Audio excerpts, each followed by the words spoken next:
আসসালামু আলাইকুম রহমতুল্লাহি ওয়া বারাকাতুহু।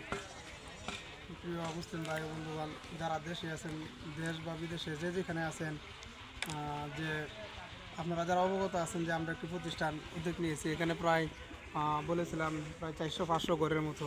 তো এখানে একটি কোনো প্রতিষ্ঠান নাই, স্কুল মাদ্রাসা কোনো কিছু নাই। ওই পাশে গ্রাম, ওই পাশে গ্রাম, ওইখানে কোনো স্কুল মাদ্রাসা না। ওইখান থেকে প্রায় 2.5 কিলো দূরে যায় ওরা পড়ালেখা করা লাগে।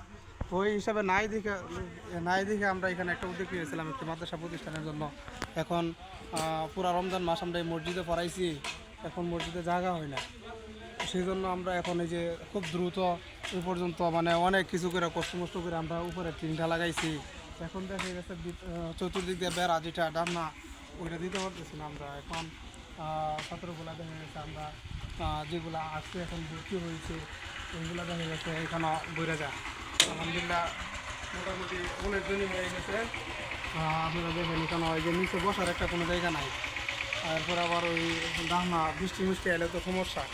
সেই জন্য যদি কেউ সহযোগিতা করতে পারেন তাহলে সহযোগিতা করবেন, আর খাস করে দোয়া করবেন আল্লাহ তাআলা যেন আমরা আমাদের এই প্রতিষ্ঠানকে যেন আল্লাহ তাআলা কবুল করেন, আর এই প্রতিষ্ঠানকে যেন আমরা আগায় নিতে পারি।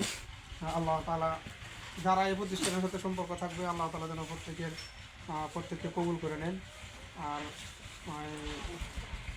সবাই এখানে দেখা গেছে গরিব, তো সেই জন্য এলাকা থেকে আমি তেমন কোনো কিছু সহযোগিতা পাই নাই। মানে খুব কষ্ট করে আর কি এ পর্যন্ত মানে আগারই লাগছে। সবাই দোয়া করবেন খাস করে আল্লাহ তাআলা যেন আমাদেরকে কবুল করেন। এজন্য একটু সবাই মিলে একটা সালাম করা ঘুরে সবাই আমার প্রিয় ছাত্রের জন্য সবাই দোয়া করবেন, আমাদের ইসলামের জন্য দোয়া করবেন। আল্লাহ তাআলা যেন আমাদেরকে সর্বাবস্থায় যেন দিনের খেদমত করার তৌফিক দান করেন, আর এই প্রতিষ্ঠানকে যেন আমরা আগায় নিতে পারি। আল্লাহ তাআলা আমাদেরকে এই তৌফিক দান করেন এবং আমরা যেন এখান থেকে যেন আমরা একটা শিক্ষিত এই সমাজ দিতে পারি। আমরা এই প্রতিষ্ঠান থেকে আল্লাহ তাআলা সেই তৌফিক দান করেন এবং আপনারাও যে যেভাবে পারেন সহযোগিতা করার চেষ্টা করবেন।